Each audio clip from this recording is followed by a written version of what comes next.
Santai.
Kan kalau biar untuk alami presentasinya lebih kurang.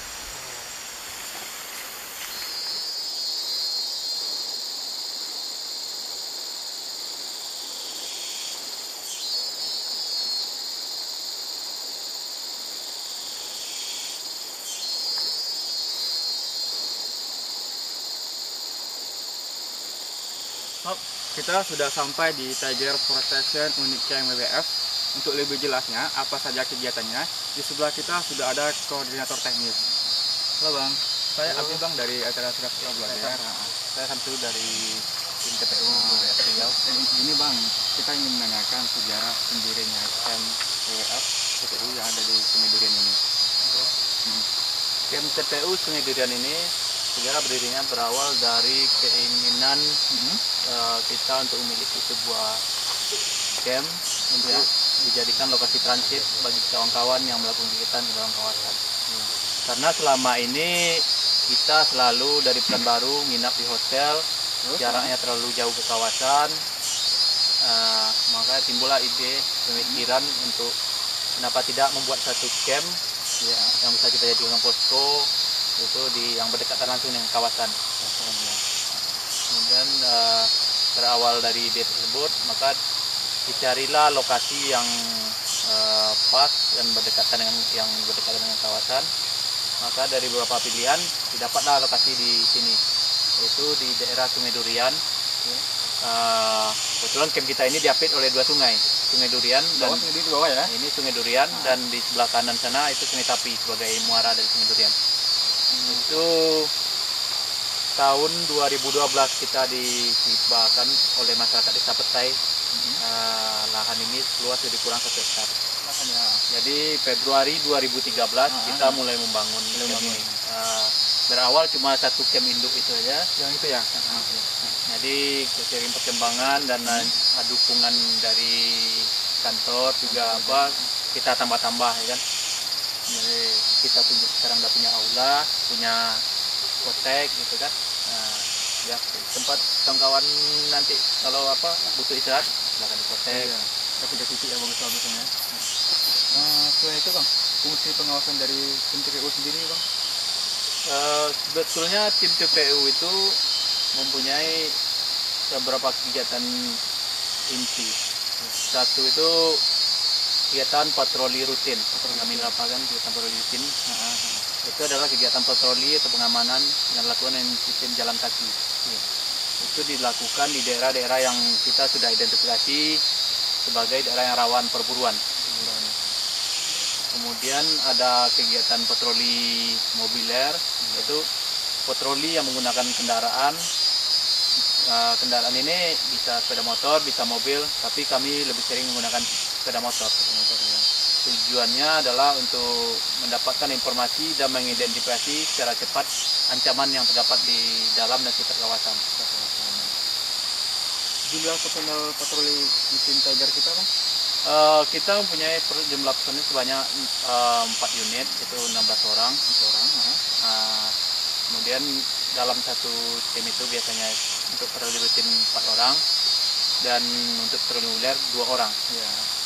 Abang sebagai koordinator teknis, ada teman-teman abang yang bisa kita perkenalkan di Saudara Abdi beruntung sekali karena barusan dari Pekanbaru sudah datang teman-teman kita yang akan melakukan kegiatan karena ada informasi terdapat perburuan.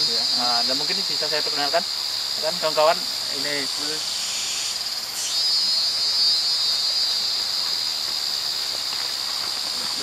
Adi,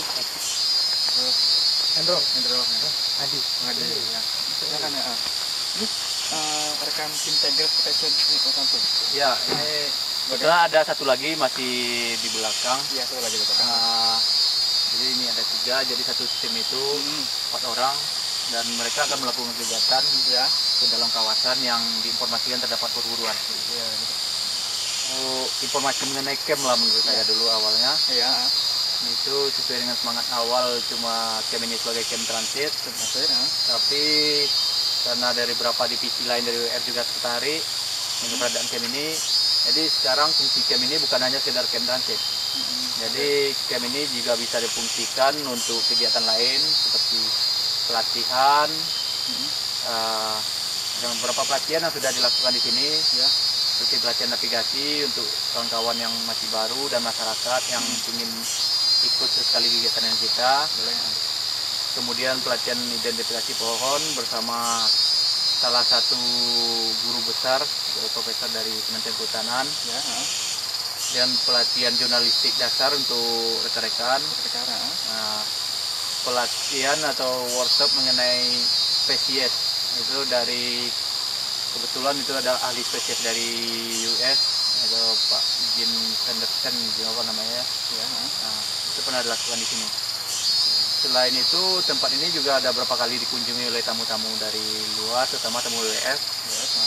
Salah satunya adalah Direktur WWF Internasional dan dari Inggris, Swedia, dan dari pihak luar WWF itu pernah ada pihak dari Museum Kereta Api Belanda. Karena kebetulan di sekitar camp kita terdapat sejarah perkereta apian di zaman Jepang dulu. Setelah itu Bang Samsul, untuk masyarakat yang ingin ekowisata di PTU bagaimana Bang? Kita welcome semua. Karena begini, sesuai dengan sebetulnya bukan hanya untuk camp transit itu, kita juga berharap hendaknya masyarakat bisa memanfaatkan ini. Pertama di Riau ini kayaknya tempat wisata, tempat liburan sangat minim. Ini bisa dimanfaatkan. Kami tidak menutup untuk pihak luar, silahkan. Karena di sini juga banyak ya. Cukup lah untuk yang melakukan penelitian atau sekedar mandi-mandi di sungai. Tambahan barangkali tentang harapannya nih untuk wisatawan yang akan datang kemari dari Pekanbaru, dari kota manapun. Siap nanti ya pastinya ya. Siap. Riset ya. Oke. Kawan, Eka?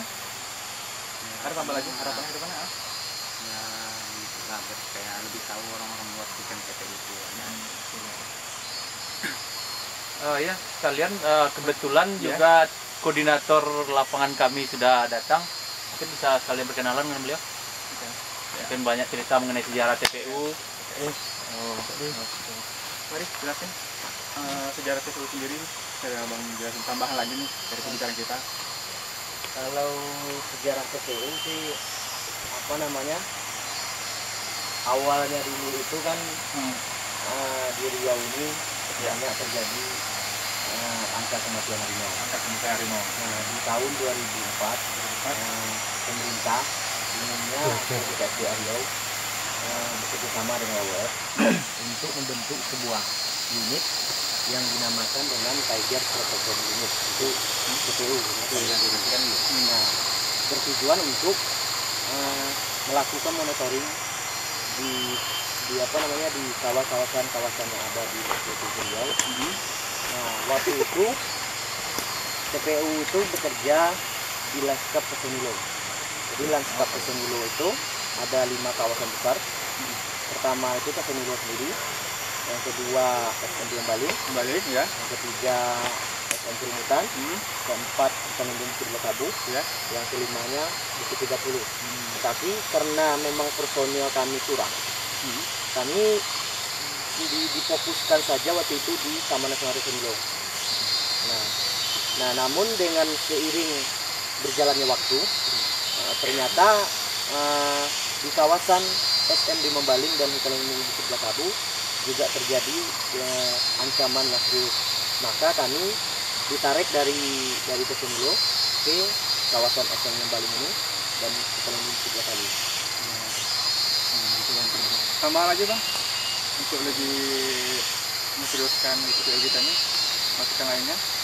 Mungkin kalau kegiatan yang kami lakukan mungkin sudah disampaikan oleh Sampai tadi ya, Pak Samsu dari ya. Mungkin saya harapan saja mungkin. Nah, harapan saya ke depannya, karena sekarang ini kami kan difokuskan di 2 kawasan saja nih, di Membaling sama Hutan Bukit Bakabu. Hendaknya kawasan fokus kerja WWF yang lain semacam SMB Rumutan, Bukit 30 juga dilakukan halnya sama.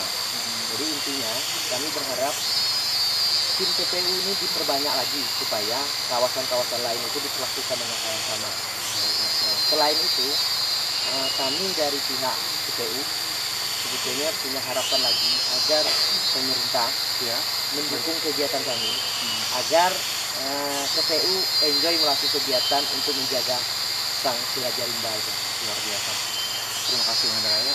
Oke, teman-teman dari dari Blogger, kebetulan sekali sekarang ini kami datang ke sini sebetulnya memang ada informasi perburuan dari masyarakat.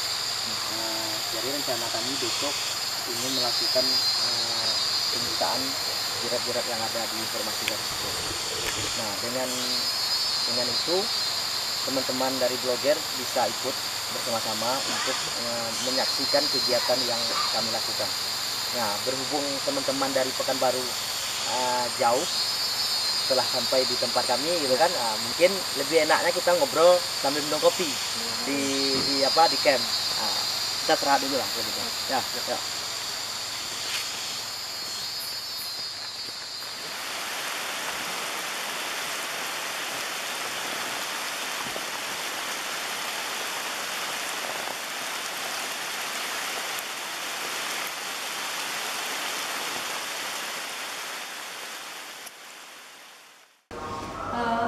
Bang, apa latar belakang dari pendirian TPU hingga sampai kita membuka camp yang ada di Sungai Tapi itu?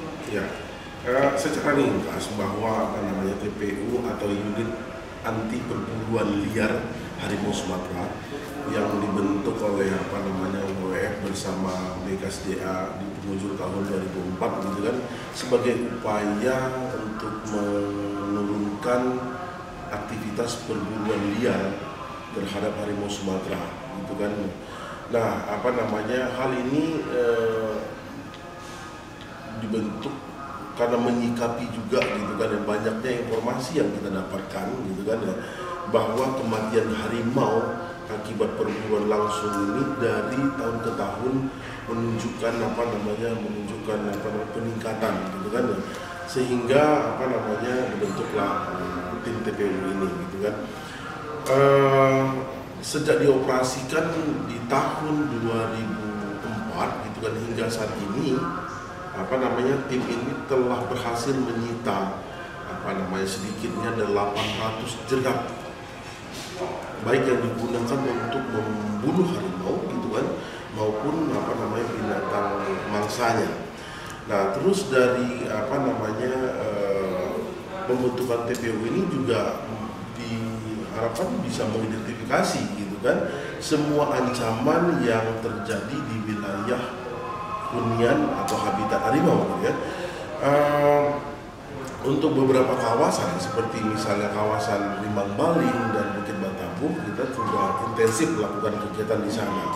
Nah, selama perjalanan ini memang tim TPU itu selalu mobile, karena mereka ini memang tim yang dipersiapkan untuk mempunyai mobilitas yang tinggi gitu kan ya, di dalam patroli di dalam kawasan Limbang Baling dan Bukit Batabuh gitu ya.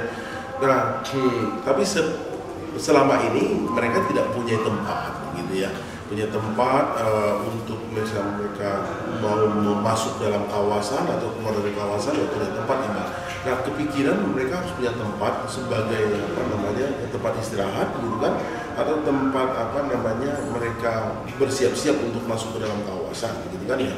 Nah, atas pemikiran seperti ini kami mencoba mengusulkan tentunya kepada WAF gitu kan, agar diberikan peluang untuk bisa membangun tempat untuk TPU gitu. Nah, setelah diidentifikasi di kawasan Limbang Baling, dan kita juga dapatkan yang tempat yang saat ini telah kami bangun ya di Sungai Tapi namanya, masuk wilayah Desa Petai, Kecamatan Singingi Hilir gitu kan, Kabupaten Singingi. Nah, pembangunan camp ini juga mendapat dukungan utamanya dari masyarakat, dari tokoh masyarakat, dari pemerintah Desa Petai, dan yang kami mencoba membangun camp ini dengan filosofi bagaimana hutan itu terjaga, harimau selamat, masyarakat bermartabat gitu kan ya. Nah, pembangunan camp ini diharapkan kedepannya dapat dimanfaatkan oleh banyak orang gitu kan, banyak pihak, untuk kepentingan penyelamatan kawasan konservasi gitu, khususnya Suaka Marga Satwa Limbang Baling ya. Dan tentunya kami sekarang banyak juga merangkul pihak-pihak gitu kan, untuk bekerja sama di dalam melindungi kawasan Limbang Baling sebagai kawasan utama maupun kawasan yang ada di sekitar camp TPU itu gitu kan ya. Kebetulan camp ini berada di dekat sekali dengan batas Suaka Marga Satwa Limbang Baling. Terus fasilitas apa aja yang ada di situ?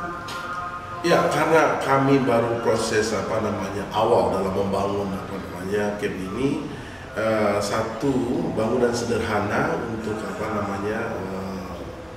orang bisa berkumpul gitu ya, seperti aula gitu kan, terus ada rumah menjadi rumah utama, dan ada beberapa pondok lah ya, atau cottage gitu ya, sebanyak tiga buah.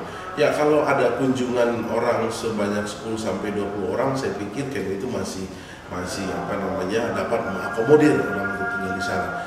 Ya, fasilitas lain ya, kami punya penerangan gitu ya, sudah punya penerangan di camp gitu ya, dan beberapa fasilitas untuk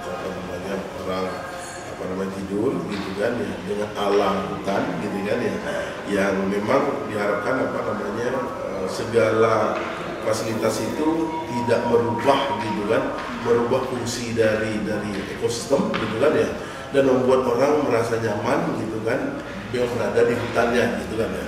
Dan bangunan itu juga terbuat dari dominannya dari material kayu gitu ya, material kayu gitu. kegiatan apa saja yang pernah dilakukan di sana, Bang? Ya, beberapa pertama penelitian singkat yang dilakukan oleh seorang ahli dari Balai Diklat Kehutanan gitu kan, untuk mengidentifikasi jenis flora yang ada di sekitar camp gitu kan ya. Terus ada beberapa kunjungan dari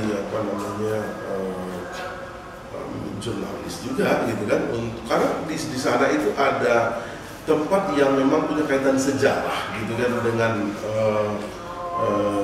dengan pertambangan emas dan batu bara. Nah, jadi di situ ada peninggalan rel kereta api gitu ya. Di sana sehingga ada ketertarikan dari teman-teman jurnalis untuk berkunjung ke sana untuk mengeksplor tentang sejarah mungkin perkereta-apian gitu kan. Dan ada beberapa tamu asing yang pernah datang ke sana gitu dari Belanda gitu kan, dan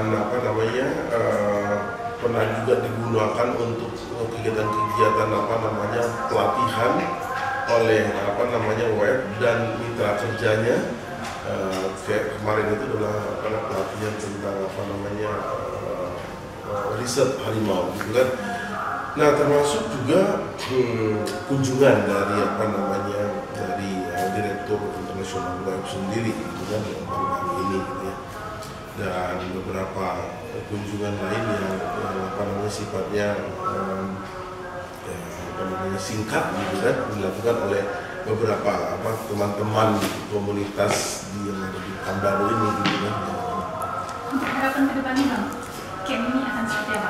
Iya, camp ini pertama tentunya memang dapat dijadikan oleh banyak pihak untuk tujuannya untuk penyelamatan kawasan konservasi, terutama ISM Rimbang Bali, tapi juga memberikan kontribusi yang real bagi masyarakat yang ada di sekitar kawasan, khususnya masyarakat desa kita ya.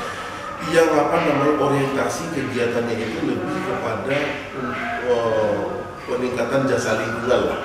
Ya, misalnya bagaimana kita bisa menyebarluaskan potensi dari keindahan alamnya ke keanekaragaman hayatinya untuk dapat dikunjungi gitu kan oleh banyak orang gitu kan, untuk dijadikan semacam paket wisata untuk kegiatan wisata lingkungan gitu kan, wisata pendidikan gitu kan ya, termasuk juga untuk kegiatan-kegiatan yang dapat membangun sebuah upaya perbaikan kualitas hidup manusia gitu ya. Ancaman dari kawasan konservasi Rimbang Bali sendiri. Ya, ini yang membuat prihatin kami bahwa kami melihat bahwa kawasan SM Rimbang Bali ini merupakan kawasan, kalau kami buat sebagai benteng pertahanan terakhir juga untuk penyelamatan harimau Sumatera ya, karena kawasan ini yang relatif hutannya masih masih utuh gitu kan, masih kompak gitu ya, dan punya luasan yang cukup untuk mempertahankan kehidupan harimau secara berkelanjutan gitu kan, maupun spesies yang lain gitu ya. Kawasan ini juga bisa terkoneksi dengan beberapa kawasan lindung yang lain, untuk kawasan konservasi yang lain, misalnya hutan lindung Bukit Batabu dengan kawasan Taman Nasional Bukit 30. Ada sebuah kondisi yang akan baik dalam jangka panjang jikalau kawasan ini dapat diselamatkan gitu ya. Tetapi realitanya gitu kan, saat ini Rimbang Bali juga mengalami tekanan yang cukup kuat, yang saya pikir itu juga kondisi yang cukup kritis gitu kan ya. Dimana kalau sekarang kita lihat di sekeliling kawasan Rimbang Bali itu sudah banyak aktivitas manusia, termasuk aktivitas pembangunan, baik dan mulai dari skala kecil sampai skala besar. Ada beberapa perusahaan ada perusahaan pertambangan yang beroperasi di sekitar kawasan Rimbang Bali. Belum lagi nanti dari masyarakat melakukan kegiatan penambangan galian C gitu ya. Untuk kegiatan pembalakan liar masih berlangsung hingga saat ini. termasuk yang sangat memprihatinkan tadi adalah kondisi perambahan, di mana hampir di sekeliling kawasan ini sudah terungkap akibat aktivitas perambahan ini, gitu ya. Ya, jadi kita berharap bahwa otoritas dengan semua masyarakat gitu kan ya dapat menjaga kawasan ini gitu kan ya, agar kita juga bisa menyelamatkan satwa, juga sebenarnya tujuan akhir adalah menyelamatkan manusia itu sendiri. Bang, bagaimana dengan perusahaan yang berada di sekitar kawasan? Mereka kan sebenarnya menjadi PAD, sumber PAD untuk pemerintah daerah, sementara itu juga mengganggu, menjadi ancaman tersendiri bagi tim membaling sendiri. Itu tanggapannya seperti apa? Ya, saya melihat bahwa pembangunan itu mesti digalakkan.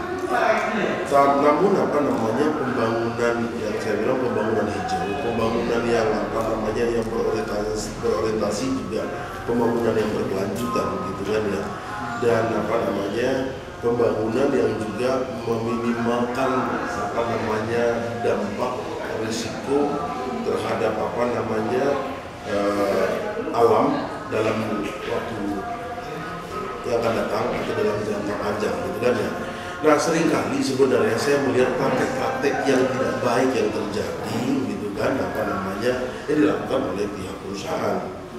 Kami sebenarnya melihat kehadiran perusahaan di kawasan hutan memang harus menjadi bagian yang tidak terpisahkan dari skema misalnya peningkatan kualitas hidup masyarakat gitu ya. Baik misalnya kita juga bicara tentang bagaimana untuk pembangunan ekonomi dari kita tadi disampaikan untuk mendapatkan devisa gitu ya. Tetapi kalau kita melihat praktek-prakteknya yang kami sangat menyayangkan sekali. Contohnya mereka ada satu perusahaan yang membangun jalan itu dekat sekali dengan kawasan konservasi, dengan kawasan SM Rimbang Bali. Nah, ini kan akan menimbulkan masalah saya pikir gitu kan ya. Contohnya saat ini jalan-jalan yang dibangun oleh perusahaan gitu kan dimanfaatkan oleh para pelaku ilegal gitu untuk masuk ke dalam kawasan hutan. Ya, ini yang kami sayangkan gitu kan ya. Sebaiknya memang harus ada praktek-praktek yang bertanggung jawab gitu kan ya, untuk menjalankan misalnya aktivitas perusahaan gitu kan ya, untuk mendapatkan produksi yang baik gitu, tapi juga mengurangi dampaknya yang buruk terhadap hutan maupun satwa yang ada di dalam hutan itu sendiri gitu. Ya, contoh juga bagaimana tidak hanya jalan tetapi juga misalnya mengenai limbah gitu kan yang tidak mencemari sungai. Nah, seperti batu bara, mereka setelah melakukan penambangan mereka harus melakukan reklamasi. Tapi ada beberapa titik pengamatan yang kami temui itu gitu kan ya. Ada satu tempat yang seperti menyisakan kawah besar. Nah, ini sebenarnya menjadi petaka bagi manusia kan, termasuk satwa itu sendiri gitu.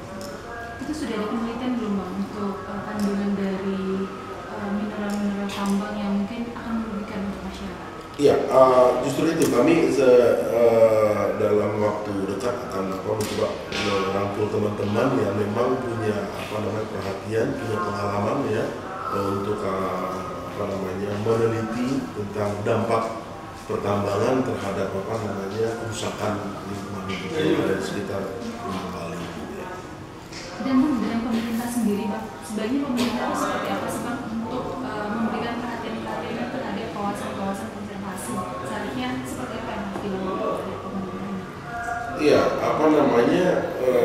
saya melihat yang pertama ada kemauan yang kuat dulu bahwa bagaimana kita menselaraskan pembangunan untuk mendapatkan pertumbuhan ekonomi yang baik di wilayah itu gitu kan ya. Tetapi juga membuat situasi hutan sumber daya alam lain tidak tergerus ya. Nah, memang diperlukan sebuah bersama gitu kan, yang tentunya pemerintah mempunyai kewenangan untuk itu, mengumpulkan misalnya pihak-pihak yang punya kepentingan dalam kawasan untuk bersama-sama memikirkan gitu kan ya, terus menetapkan sebuah regulasi yang jelas yang bisa dapat diimplementasikan oleh semua pihak gitu. Saya pikir yang itu bisa dilakukan di pemerintah saat ini. Dan yang tidak kalah penting adalah bagaimana melindungi dulu gitu kan ya. Kalau kita bicara mengelola, memang harus ada dulu perlindungan gitu kan ya, terhadap aktivitas misalnya yang merugikan terhadap kawasan hutan maupun atas yang merugikan kepada kualitas hidup manusia itu sendiri gitu kan ya. Dia harus dilindungi gitu. Hutan dilindungi, masyarakat dilindungi gitu kan ya, dari praktek-praktek yang menyebabkan terjadinya penurunan kualitas tadi.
Sobat Vlogger, pagi ini tim Tiger Protection Unit akan melakukan patroli dan kita akan mengikuti patroli bersama tim Tiger. Mari. Selamat pagi Bang. Apa rencana patroli pada pagi ini Bang? Ya, kita mendapatkan informasi dari informan kita di Desa Petai. Dia memberikan informasi kepada kita bahwa dia mendapatkan informasi di bawah di Sungai Tapi itu ada sekarang pemburu sedang memasang jerat. Nah, maka pagi ini saya bersama teman-teman akan menyisiri daerah itu dan akan kita sita jeratnya. Mari kita langsung ke lapang aja. Mari, ya. Yuk, kawan. Yuk.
Ya. Sesuai dengan informasi yang dia berikan, Iya, informasi diperkenalkan. jerat itu kan berada di pinggir sungai Tapi.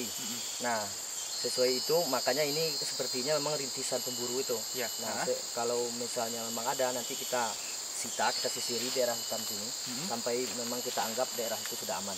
Ya, baik. Mari kita coba ke dalam. Coba rintis aja.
Dan Ya, ini kayak ada nih ya tandanya. tandanya. Untuk. Biasanya kalau aku ini ya. Ayo sini, kawan.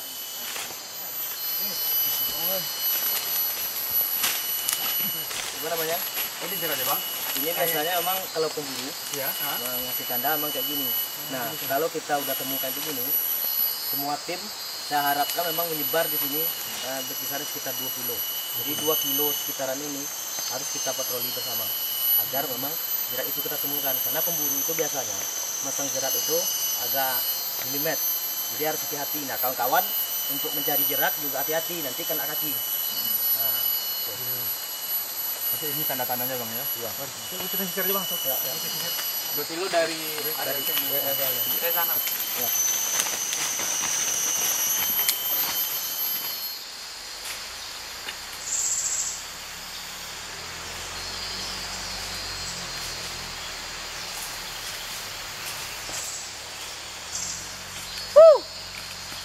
Dan jerat. Jerat. Mana jeratnya? Iya. Hati. Awas, awas. Hati.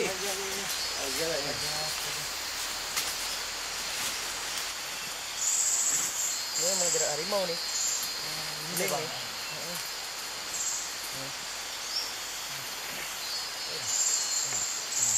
Besi ternyata ya, selingnya. Iya. Dia emang dikelabui semua orang itu kan. Sama-sama kamuflase gitu. Hati. Bahaya.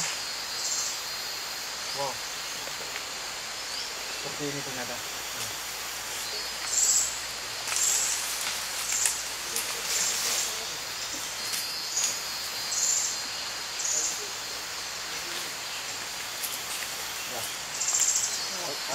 Apa namanya?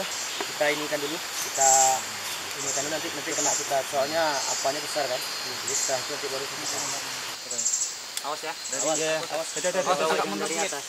Dari bawah, dari bawah. Oh, itu bawah. Nah, tuh. Ya. Nah, yuk, apa? Diangkat. Kayaknya. Tolong bantu.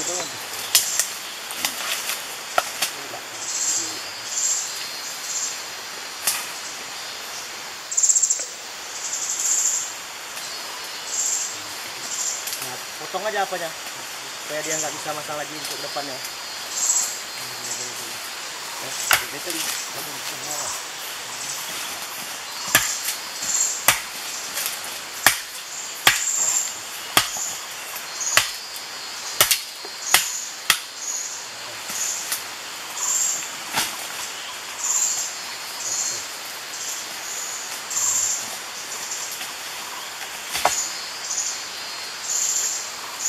Berarti setelah kita temukan jerat, Jadi berarti kita lah ya. Iya. Nah, selain ini nanti apa namanya? Kita coba sisir lagi, mana tahu yang lain masih ada gitu kan. Nah, kalau memang sudah aman nanti baru kita pulang. Tapi kita sisir lagi ya. Iya. Mari kita sisir lagi kalau gitu mereka semuanya. Ya.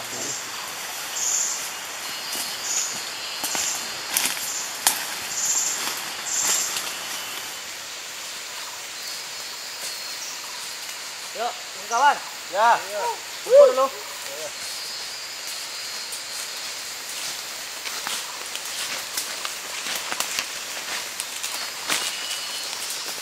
Sana aman dan. Aman, makasih. Sudah, apa namanya? Kalau memang sudah kita anggap daerah ini aman, Baik. berarti kita sudah boleh meninggalkannya. Berarti kita sudah boleh pulang. Baik. Terasa memang tidak akan ada lagi dia sini. Semua jarak sudah kita sita, terus alat-alatnya juga sudah kita musnahkan.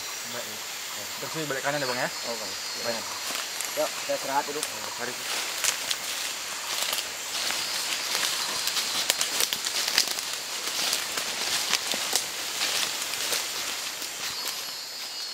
Sobat Lodger, demikian hasil patroli dari tim Tiger Protection Unit untuk menyita jerat harimau hasil laporan dari masyarakat.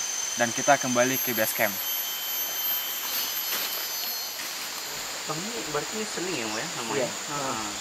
Luar biasa. Berarti ini yang membuat jerat dari apa tuh? Karena memang orang pemburu itu lebih suka menggunakan ini. Karena kalau seling biasa itu kan dia keras. Walaupun harganya murah gitu kan, tapi keras. Nah, ini walaupun mahal, tapi ini memang bisa untuk membunuh harimau karena dia langsung lengket. Beda-beda dengan seling yang murah-murah itu membuat harimau jadi mati. Dia nggak? bukan jadi mati, nggak mau dia kecil kayak gini. Oh. Jadi kalau misalnya kena gitu kan, dia paling kayak gini aja. Jadi bisa lepas ya. Kalau ini kan semakin kuat harimaunya itu, dia semakin lengket apanya. Ini untuk apa gunanya? Ini untuk pelontar dari kayu tadi itu ke atas. Jadi kalau ada ini, pas dia injak, ini langsung jerat dia. Ini diapain ke pohon? Nah, Oh, kayak gitu. gitu aja. Ada pengrajin ini? Nggak? Biasanya sih enggak. Biasanya orang itu beli yang kayak gini aja. Terus pemburunya buat sendiri karena pemburu itu udah ahli. Jadi kita nggak tahu nih ada penada-penada di sini yang bisa kita pantau. Memang kita tidak punya wilayah kekuasaan. Ada, tapi kita kadang-kadang kan tidak apa namanya, tidak kontrol dia secara sempit karena memang wilayah kerja kita kan luas. Nah, personil kami terbatas. Pemburu itu sebetulnya sudah kami identifikasi, sudah didata gitu kan. Nah, sebagian pemburu itu kami cari orang di sana, kita rangkul dia, kita didik supaya dia bisa melaporkan apa kegiatan pemburu itu tiap hari. Nah, coba kadang-kadang orang yang kita latih ini kan tidak kita bayar. Kita hanya memberi dia itu, kalau dia memberi informasi ke kita kirimkan pulsa atau apa gitu kan. Nah, dia tentu punya kehidupan lain kan. Nah, di saat kehidupan lain itu pemburu ini bisa saja pergi keluar. Nah, contohnya ini kami dapatkan dari masyarakat desa. Masyarakat itu yang memberikan informasi ke saya semalam bahwa di Sungai Tapi itu ada orang pengjerat. Nah, kami langsung turun, biasanya kayak gitu. Jadi kalau kita terlambat aja, harimau bisa mati kan. Iya. Banyak juga kejadian yang kira mati lemas ya. Iya. Sobat Lodger, selain patroli jalan kaki, tim TPU juga melakukan patroli mobiler. Nah, bagaimana Bang Indra kesiapan Bang Indra? Oke. Apa namanya? Kita Ya, kalau patroli mobiler patroli mobiler. itu menggunakan sepeda motor ya. beda dengan patroli jalan kaki. Ya, Patroli kenapa gitu, jalan Bang? kaki- Kalau patroli jalan kaki kan kita jalan kaki di hutan. Nah, Ya. patroli mobiler ini gunanya adalah kita untuk melihat ancaman kawasan secara cepat. Gitu. Ya. Selain itu kita langsung ke lapangan. Ya. Mari ya kita coba. Iya.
berhenti mesinnya loh. Iya, jadi saya kasih tahu dia dulu. Ya udah langsung aja biar gak cepat dikit nanti ngamuk.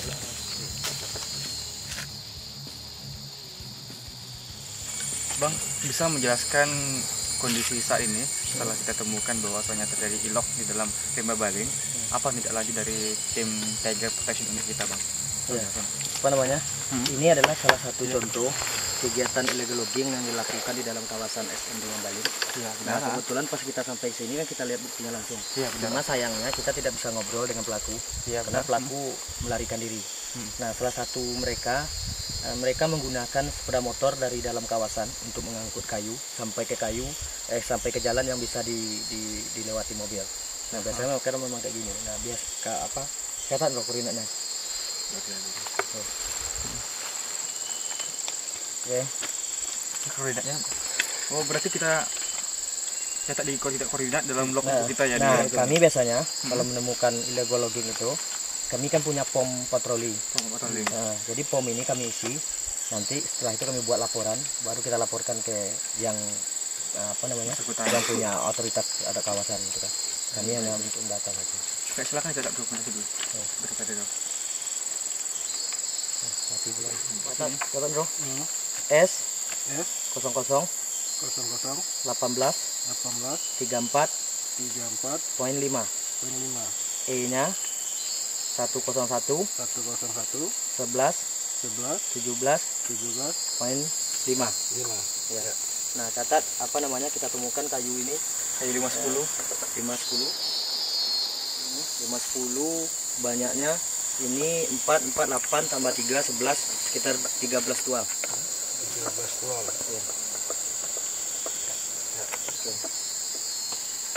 Selanjutnya, Bang, tahapan setelah kita dengan kondisi seperti ini, tahapan selanjutnya, Bang, dari kitanya? Kita biasanya mencatat ini, terus kempesin bannya, karena ini yang bisa kita bawa, karena kita kan bawa sepeda motor. Ya. Nah, setelah itu kita lihat kondisi mereka berapa orang gitu kan.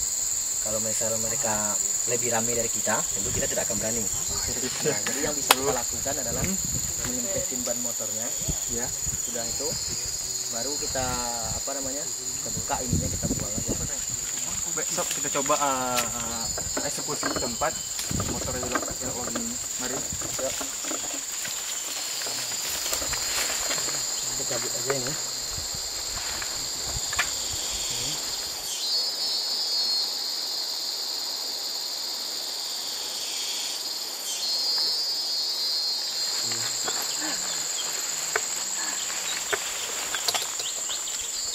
Ini kalau kita bawa biasanya dia nggak bisa gunakan lagi. Iya.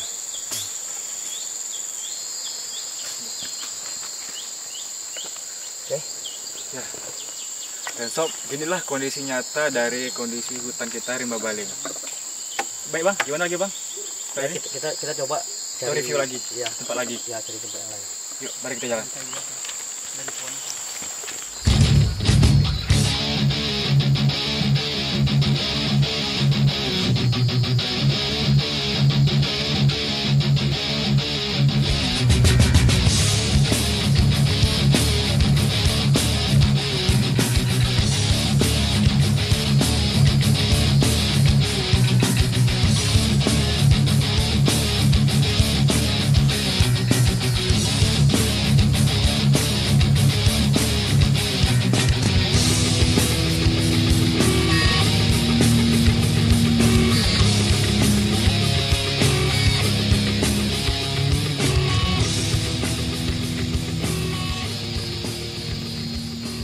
Setelah patroli bersama tim CTU, Bang Hendar akan menjelaskan koordinat berapa tadi kita temukan, Bang.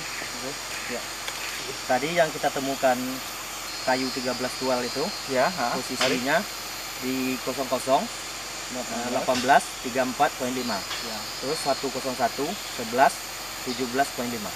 Setelah koordinat, dampak terhadap habitat harimau kita, Bang?